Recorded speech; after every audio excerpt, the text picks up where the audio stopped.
ठीक है, और एक है वोकार्ड फार्म। देखिए वोकार्ड के केस में भी क्या है, तो वोकार्ड की अगर हम टॉप डाउन एनालिसिस करें तो देखिए वोकार्ड में मेरे पास, इससे पहले मैं फटाफट इसको आपको समझाता हूँ। देखिए कि हायर टाइम फ्रेम के डिमांड जोन की क्या ताकत होती है। ये एक रैली बेस्ड, रैली का मेरा एक डिमांड जोन है, रैली बेस्ड रैली का मेरा एक डिमांड जोन, ये ईयरली का डिमांड जोन है। यहाँ पर भी अगर देखें तो हाफ ईयरली पर भी मेरा एक रैली बेस रैली रैली का डिमांड जोन। क्वार्टरली पर अगर देखें तो rally 5 base rally rally rally वाला इतना अच्छा डिमांड। अब सोचिए कि जब प्राइस इस डिमांड जोन में आती है तो क्या मुझे घबराना चाहिए? भले ही ना प्राइस यहाँ से आए, 1600 से आए या कहीं से भी आए, क्या इस डिमांड जोन में आए तो मुझे घबराना चाहिए? बिल्कुल नहीं घबराना चाहिए, बिल्कुल नहीं घबराना चाहिए। मुझे खुश होना चाहिए कि प्राइस मेरे अच्छे वाले डिमांड जोन में आई है। ठीक है, मंथली पर ही एक drop base rally rally rally वाला ये डिमांड। वीकली पर भी अगर देखें तो वही एरिया है, वीकली का भी ये वाला ओरिजिन है, ड्रॉप बेस रैली वाला ओरिजिन वाला डिमांड जोन है, ये भी अभी फ्रेश है। तो सोचिए कि प्राइस यहाँ पे आएगी तो क्या हो सकता है। इसमें भी ये मेरे पास ओरिजिन वाला है, डेली पर ड्रॉप बेस रैली वाला डिमांड जोन। प्राइस यहाँ पर आएगी तो मैं डेफिनेटली बाय करूंगा ना इसमें, क्यों घबराना मुझे। ये वाला एरिया डेली पे सारा गार्बेज दिख रहा है अभी, अगर देखे तो ये सारा एरिया गार्बेज है। तो मुझे मुझे पता है कि ये प्राइस नीचे आ सकती है यहाँ से। यहाँ पर भी कोई, देखिए ये 5 बेस कैंडल वाला सिंगल लेग आउट कैंडल वाला डिमांड जोन है, ये भी इजिली ब्रेक हो सकता है। यहाँ पर तो कोई प्रॉपर एरिया है ही नहीं जो प्राइस को रोके। ये एक ड्रॉप बेस वाला एरिया है, ड्रॉप बेस रैली रैली वाला, उसने नया ऑल टाइम हाई दिया। तो हो सकता है कि प्राइस यहाँ से एक बार थोड़ा रिएक्ट करके वापस ऊपर जाए, लेकिन इसके बाद मेरे पास कुछ ठीक सा है ही नहीं। अब देखिए ऊपर जाते जाते ड्रॉप बेस रैली रैली का डिमांड जोन था, वापस नया ऑल टाइम हाई, तो इस डिमांड जोन में भी प्राइस आई और यहाँ से ऊपर गई। तो डिमांड सप्लाई की ताकत देखिए, कंटिन्यूअस प्राइस में अप मूव आ रहा है। अब मेरे पास ये वाला डिमांड जोन जो है ये अच्छा है, मैं बोल सकता हूँ ये वाला, ये वाला अच्छा जोन है। ठीक है, इसके बाद अगर देखें तो यहाँ पर भी एक अच्छा वाला डिमांड जोन है ये वाला, लेकिन ये पूरा गार्बेज है।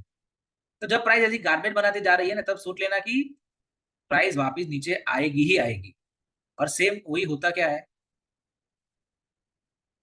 देखते प्राइस में जैसे ही हैवी सेलिंग आएगी ना, उस केस में ऐसे गार्बेज वाला एरिया जो है, शायद हमें मंथली पर अच्छा लगे, लेकिन जब हम डेली पे जाके देखते हैं तो हमें पता चलता है कि डेली पर तो सारा गार्बेज एरिया है। तो अगर वो गार्बेज है तो प्राइस में जो डाउनफॉल आएगा वो भी अच्छा खासा आएगा। यहाँ पर देखिए ये एक रैली बेस रैली का एक डिमांड जोन था मंथली पर, ये वाला। लेकिन इसके अंदर भी जाके हम देखते हैं कि क्या हुआ है, डेली पर जाके चेक करते हैं। डेली पर देखिए कोई प्रॉपर फॉर्मेशन यहाँ हमें नहीं दिख रहा। ये वाला एक एरिया हो सकता है लेकिन स्टैंड अलोन है, राइट। और इससे इसके पीछे अगर देखें तो पूरा गार्बेज एरिया ही है। अब सोचिए कि प्राइस यहाँ से अगर नीचे आ रही है, यहाँ से प्राइस नीचे आ रही है, तो इसको नीचे आने से कौन रोक सकता है। अब देखिए अब क्या हो रहा है यहाँ पे, ये ड्रॉप 3 बेस ड्रॉप का सप्लाई जोन है। पहले क्या था, पहले डिमांड जोन जो थे वो फॉलो हो रहे थे। अब ये डिमांड जोन जो है, ये वाला डिमांड जोन ये ब्रेक हो गया, रैली बेस रैली का नॉर्मल सा वीकली का डिमांड जोन, ये डिमांड जोन मेरा ब्रेक हो गया। तो जैसे ही वीकली पर मेरा डिमांड जोन ब्रेक होगा, देखो जो एक और टॉपिक है स्टॉप लॉस ट्रेलिंग। ओके, तो स्टॉप लॉस ट्रेल हमें कैसे करना होता है, उस केस में भी ऐसा होता है कि इंटरमीडिएट टाइम फ्रेम का मेरा कोई डिमांड जोन है, वो एक बार ब्रेक हो जाए तो मुझे उस स्टॉक में से निकल जाना चाहिए। और एक चीज ध्यान में रखना कि वीकली का अगर कोई भी डिमांड जोन है, इंटरमीडिएट टाइम फ्रेम का डिमांड जोन अगर ब्रेक होता है तो मुझे अलर्ट हो जाना है कि अब प्राइस नीचे इजीली आ सकती है, क्योंकि वीकली का डिमांड जोन ब्रेक करना मीन्स एक बड़ी बात होती है। ठीक है, अब क्या हुआ, ये वाला सप्लाई जोन भी रिस्पेक्ट होने लगा, ये डिमांड जोन ब्रेक हो गया, ये वाला डिमांड जोन भी ब्रेक हो गया। ये वाला एक ड्रॉप 3 बेस ड्रॉप वाला जो सप्लाई जोन था वो भी अब यहाँ पे फॉलो हुआ। और देखिए यहाँ पर कोई प्रॉपर एरिया बचा ही नहीं है जो प्राइस को रोकेगा। देखिए ये वाला जो एरिया है, ये वाला एरिया, उससे थोड़ा सा रिएक्ट, उससे थोड़ा ऊपर जो है वो प्राइस रिएक्ट करके गई। लेकिन जब हमें पता है कि पीछे इतना गार्बेज वाला एरिया होता है, मुझे यहाँ पे एंट्री लेनी ही नहीं है। मैं एंट्री लूंगा जब प्राइस यहाँ पे ओरिजिन वाले डिमांड जोन तक आएगी, तब तक मुझे प्राइस में एंट्री लेनी ही नहीं। ठीक है, ये देखिए ये भी इजीली ब्रेक हो गया। ठीक है, मैं सारी लाइंस अभी हटा देता हूँ। अब प्राइस क्या हुआ है, अल्टीमेटली मेरे जो ओरिजिन वाला जो डिमांड जोन है वहां तक प्राइस आ रही है। कहाँ पर आई है, ये क्वार्टरली का डिमांड जोन, हाफ ईयरली का डिमांड जोन, और वहां पे ईयरली का भी डिमांड जोन। अब सोचिए ईयरली का इतना अच्छा वाला डिमांड जोन है, तो मुझे यहाँ पे डेफिनेटली डेफिनेटली मुझे ट्रेड करना है। ठीक है, देखिए यहाँ पर भी क्या होगा, देखो जब प्राइस यहाँ पे आई, हायर टाइम फ्रेम के जैसे डिमांड जोन, ईयरली के डिमांड जोन को हिट किया प्राइस ने, 317, 317 से प्राइस 448, 317 से प्राइस 448 तक प्राइस आ चुकी है।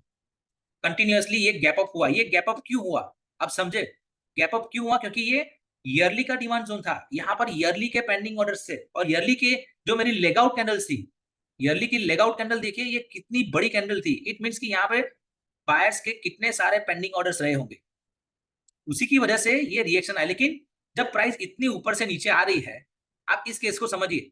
जब भी आपको कंफ्यूजन हो, आप इस केस को रिफर करना, होका के केस को रिफर करना। इसमें हुआ क्या है कि देखिए यहां से प्राइस नीचे आ रही है, डेली पे एक चीज देखिए, डेली पे ये गार्बेज गार्बेज बना के ही नीचे आ रही है ना। यहां तक तो ठीक था कि ये अच्छी खासी सेलिंग प्रेशर थी, लेकिन जब प्राइस यहां से नीचे आई है, क्या यहाँ पर कोई प्रॉपर अच्छा सप्लाई जोन बना है इस एरिया में?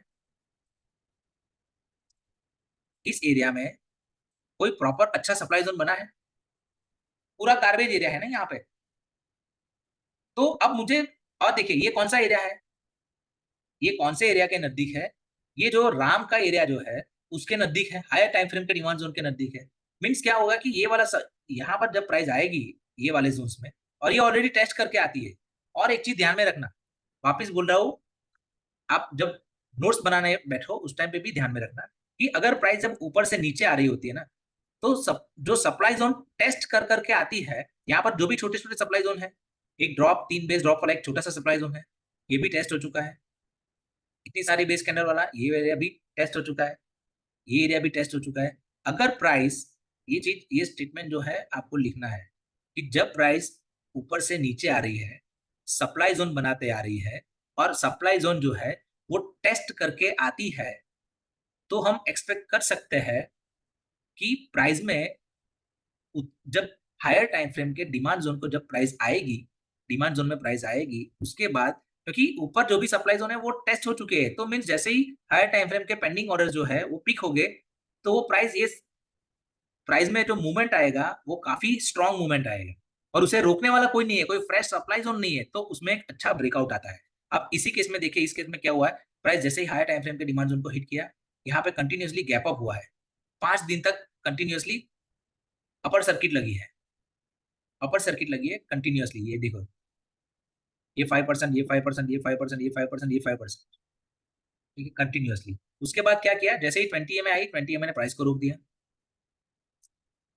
20 प्राइस को रोक दिया। और देखिए यहाँ पर भी क्या है कि 20 के आसपास ऐसी छोटी छोटी बेस कैंडल्स बनने लगी है।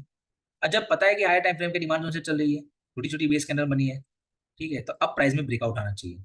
अब इसे रुकने वाला कौन था, अगर रिसेंटली अगर देखे तो ये यही सप्लाई जोन था, थोड़ा ड्रॉप बेस ड्रॉप का, लेकिन ये भी डेली का सप्लाई जोन है, मेरा प्राइस आ रहा है ईयरली के डिमांड जोन से। तो ये वाला जो सप्लाई जोन है ये नॉर्मल सा सप्लाई जोन है, ज्यादा से ज्यादा रोक सकता है।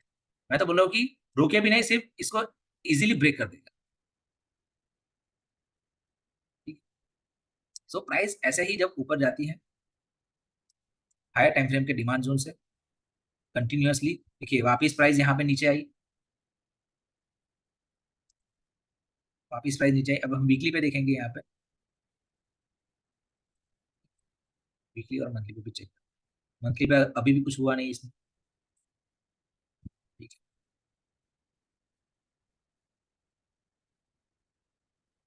क्योंकि हमें पता है कि ये अर्ली के डिमांड जोन से चल रही है। अब जब प्राइस में डिमांड जोन जब फॉलो होने लगेंगे और 20 एमए के आसपास आप देखिए प्राइस कंटिन्यूअसली चिपक के चल रही थी।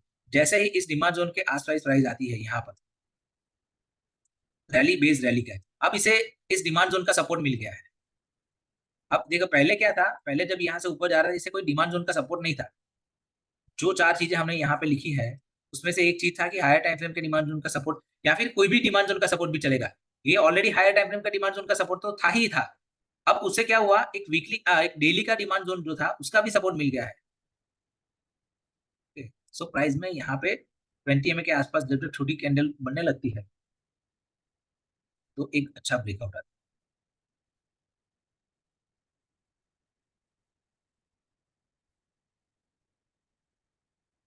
देखिए ये सेम केस यहाँ पे है।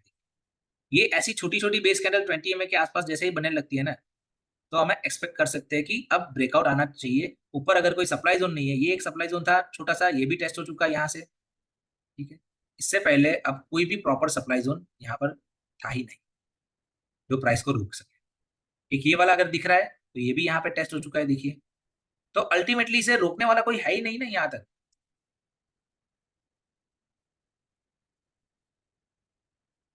देखिए यहाँ पे एक आपको 2 लेगआउट वाला रेड कैंडल वाला यहाँ पे सप्लाई जोन दिख रहा होगा, तो वहां पे प्राइस आई है, रुकी है। जब हायर टाइम मीन्स ईयरली के डिमांड जोन से चल रही है तो ये वाला भी क्या होगा, थोड़ा होल्ड ही कर पाएगा। अगेन प्राइस ऊपर जाती है और ये वाला ड्रॉप बेस ड्रॉप का जो सप्लाई जोन था प्राइस वहां पे हिट करती है, कंसोलिडेट करती है वहां पे। और उसके बाद अब हो सकता है कि यहाँ पर कोई नया सप्लाई जोन बन जाएगा।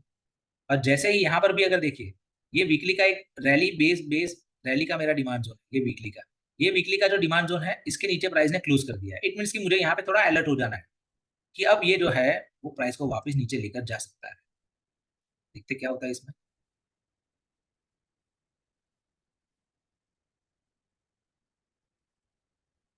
देखिए अब ये वाला जो एरिया है, ये वाले एरिया जो भी है, ये वाले एरिया जो बने हैं यहाँ पे, ये भी सारा गार्बेज गार्बेज जैसा ही एरिया दिख रहा है यहाँ पर, ये वाले सारे एरिया।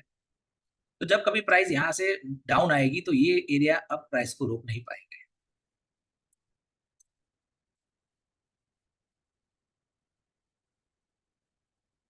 ठीक है, वीकली पे जाके एक बार चेक कर लेते हैं और वहां से ही देखते हैं। अब वीकली का ये मेरा सप्लाई जोन बन गया था, रैली बेस बेस ड्रॉप का। राइट, अब उस सप्लाई जोन के ऊपर अभी भी क्लोजिंग नहीं मिली। यहाँ पर एक ड्रॉप बेस बेस ड्रॉप का सप्लाई जोन, या फिर बोल सकते हैं कि ड्रॉप 5 बेस ड्रॉप ड्रॉप का सप्लाई जोन था। वहां पे प्राइस हिट करती है और नीचे आती है। 20 एम काफी टाइम प्राइस को रोकने की कोशिश करी, अल्टीमेटली प्राइस ऊपर जाती है।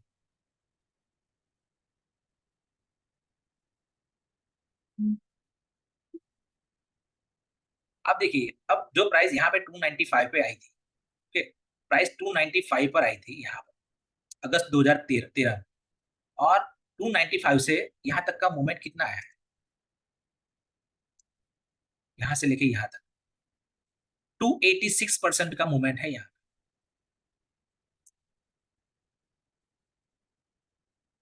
और 553 डेज में, 1.5 साल में अगर मुझे यहाँ पे इतना रिटर्न मिलता है तो मुझे नहीं बैठना चाहिए।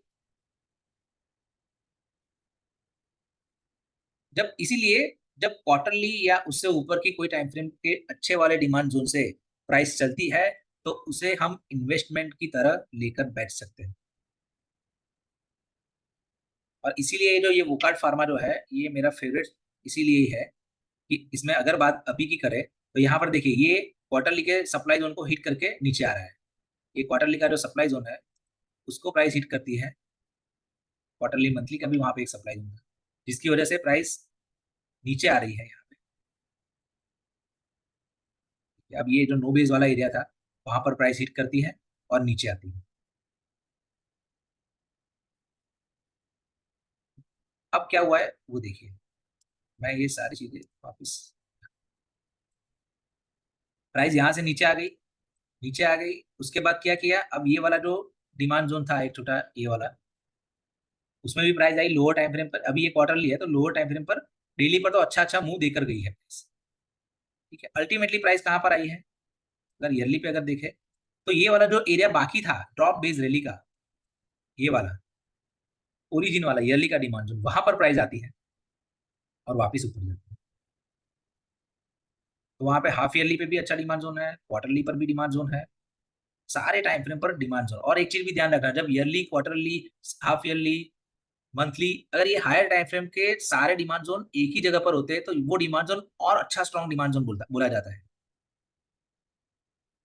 ठीक है, तो अभी क्या हो रहा है कि ये ईयरली के डिमांड जोन से प्राइस ऊपर जा रही है। इस ये वाला जो स्टॉक है वोकार्ड फार्मा, इसको हमने ऑलमोस्ट यहां से पिक किया था, यहां से। जब ये मंथली पर देखो, ये बेस्ट एग्जांपल है, मैं सारी चीजें एक बार के लिए रिमूव करता हूँ। ये बेस्ट एग्जांपल है ब्रेकआउट का, बेस्ट एग्जांपल। ये जो सिनारियो है ना कि इसको हायर टाइम फ्रेम के डिमांड जोन का सपोर्ट हो, अभी ये मंथली का भी, मंथली की बात करते हैं इसमें अगर, तो एक ये वाला नो बेस वाला एरिया है और ऑलरेडी ये ईयरली से चल ही रहा है। जब हमें पता है कि ये ईयरली से, ईयरली के डिमांड जोन से चल रहा है, ये वाला, ये ओरिजिन वाला डिमांड जोन था ईयरली का। इस ईयरली के डिमांड जोन के अंदर मंथली पर, मंथली पर एक ये नो बेस वाला एरिया था। अब ये क्यों था, क्योंकि ये ओरिजिन वाला एरिया था। ये जो है, इसके बाद प्राइस यहां तक गई है और यहां से लेके प्राइस यहां तक गई है, उसके पीछे ये जो सबसे बॉटम वाला एरिया है ये रिस्पॉन्सिबल है। तो ऐसे जोन में जब प्राइस आई है और उसके बाद जो 20 एम है वो कंटिन्यूअस प्राइस को रोक रही थी, यहाँ पर 20 एम कंटिन्यूअस प्राइस को रोक रही थी। हमारा जो बेस्ट केस जो है, आप कभी भी फ्यूचर में अगर आपको रिफर करना है तो ये वोकार्ड फार्मा का आप ये वाला केस रिफर करना, कि ऐसी पिक्चर आपको कभी भी कोई भी टाइम फ्रेम पर अगर मिलती है कि जिसको हायर टाइम फ्रेम के डिमांड जोन का सपोर्ट हो और ऐसी 20 एम के आसपास ऐसी छोटी छोटी बेस कैंडल्स बनने लगती हो, ऊपर कोई भी proper fresh fresh supply zone नहीं है। देखिए यहाँ पर कोई भी proper fresh fresh supply zone है ही नहीं। ये ड्रॉप बेस ड्रॉप का था, ये भी टेस्ट हो चुका था। ये एक नो बेस वाला एरिया है जहां पर प्राइस अभी रुकी हुई है, ये वाला एरिया। ठीक है, तो इसमें क्या हुआ, इसमें ब्रेकआउट आया, कंटिन्यूअस प्राइस अब गई है। अब जाके ये जो नो बेस वाला एरिया था वहां पर प्राइस हिट करती है। अब क्या है इसमें सोचिए, अब मेरे पास रैली बेस रैली का मेरा डिमांड जोन है मंथली का। अब सोचिए प्राइस यहाँ पे आएगी तो मैं क्यों नहीं बाई करूंगा। जब प्राइस ईयरली के डिमांड जोन से चलती है तो प्राइस एटलीस्ट हाफ ईयरली के सप्लाई जोन तक तो जाए, और हाफ ईयरली या क्वार्टरली के सप्लाई जोन तक तो जाए। यहाँ पर तो क्वार्टरली का सप्लाई जोन देखिए, यहाँ पर कोई क्वार्टरली का सप्लाई जोन है ठीक से, ये एक है ओरिजिन वाला, लेकिन ये भी अगर देखे तो इसकी रिएक्शन है। हाँ, एक चीज है कि इसके बाद ये पूरा मूव आया है यहाँ तक, लेकिन जो मूव आया है उसमें क्या बड़ी बड़ी लेगआउट कैंडल बनी है या छोटी छोटी लेगआउट कैंडल बनी है, सारी छोटी छोटी कैंडल्स बनी है। मीन्स कि यहाँ पर जो सेलिंग जो है ये डिस्ट्रीब्यूटेड है, तो ये एरिया में भी उतनी ताकत नहीं होगी। हाँ, हायर टाइम फ्रेम की है, क्वार्टरली की है, तो वो प्राइस को रोकेगी और कुछ नहीं होगा। और उसके बाद अगर देखे तो मेरे पास क्वार्टरली पर सिर्फ ये वाला सप्लाई जोन है, ड्रॉप बेस ड्रॉप का, कि जो मेरा फ्रेश वाला सप्लाई जोन। तो क्या प्राइस यहां तक नहीं जा सकती, मैं बोल रहा हूं प्राइस इजीली यहां तक जाएगी, प्राइस इजीली यहां तक जाएगी। अब इसे 20 में भी नहीं रुकने वाले, क्योंकि क्वार्टरली की 20 में है वो भी अब इसके नीचे आ गई है, तो क्वार्टरली 20 में तो अब इसको सपोर्ट करेगी। अगर प्राइस जब नीचे आएगी, अब सोचिए यहाँ पर क्वार्टरली की 20 है, मंथली का मेरा ये डिमांड जोन है, तो प्राइस अगर यहाँ पे नीचे आती है तो मेरी क्वार्टरली 20 है वो भी प्राइस को रोक लेगी ना, मंथली की 20 है वो भी प्राइस को रोकेगी। सो सारे पॉजिटिव पॉइंट्स ये वोकार्ड फार्मा में है। अब देखिए वीकली पर अगर मैं चेक करूं तो वीकली पर भी अगर मेरे पास देखूं तो एक ये रैली 5 या कितनी बेस 6 बेस कैंडल और रैली रैली का डिमांड जोन। ठीक है, सप्लाई जोन वीकली पर भी उतना कोई अच्छा नहीं है, एक ये रिजेक्शन पॉइंट था सिर्फ। अब क्या हो रहा है कि ये वीकली की 20 में है वो प्राइस को रोक रही है, अभी भी ये वीकली की 20 में है वो अप ट्रेंड में है, राइजिंग है। नीचे मुझे पता है कि मंथली का डिमांड जोन है। डेली पर भी अगर मैं चेक करूंगा तो डेली पर मेरे पास ये rally base rally rally rally का इतना बढ़िया डिमांड जोन है, जिसका अचीवमेंट भी है ये सारी रेंज थी उसके ऊपर क्लोजिंग दी थी। इसमें 20 में है और हो सकता है कि 50 में भी होगी, कि जो ट्रैवलिंग थ्रू द जोन होगी। हाँ, 20 एंड 50 में both travelling through the zone है, तो ये वाला जोन मेरा हाई प्रोबेबिलिटी वाला जोन है। जब कभी प्राइस यहाँ पर आएगी मैं डेफिनेटली यहाँ पे बाय करूंगा। और आप देखिए यहाँ पर क्या हुआ है, ये सारा कंसोलिडेशन हो चुका है, यहाँ पर सारा कंसोलिडेशन हो चुका है, कोई फ्रेश सप्लाई जोन अभी है ही नहीं यहाँ पर। सो इसको मैं करंट मार्केट प्राइस से भी मैं बाय कर सकता हूँ, लेकिन मुझे दिमाग में ये रखना है कि मुझे यहाँ पर तो एंट्री लेनी ही लेनी है, क्योंकि ये मेरा रूल बेस्ड ट्रेडिंग है, तो यहाँ पर तो लेनी ही लेनी है। तो अगर मैं यहाँ पे बाय कर सकता हूँ तो मैं यहाँ पे क्वांटिटी मेरी थोड़ी कम रखूंगा, ठीक है। और जो ट्रेंड लाइन होती है, जो ट्रेंड लाइन ड्रॉ करते हैं, उसका रूल क्या होता है कि मिनिमम 2 पॉइंट जो है वो कवर करने होते हैं, टच होने चाहिए 2 पॉइंट, और उसको आगे ले जाना। तो ये जो ट्रेंड लाइन है, ये ट्रेंड लाइन का भी ब्रेकआउट यहाँ पर हुआ था। तो सारे अच्छे पॉइंट जो है ये वोकहार्ट फार्मा में है, और आने वाले टाइम में ये इजीली 1300 तक जा सकता है। अब सोचिए कि 600 का जो स्टॉक है वो 1300 होगा, मीन्स डबल होगा। तो कोई भी इन्वेस्टमेंट डबल अगर मेरा 3 या 4 साल में होता है तो क्या गलत है उसमें, ठीक है।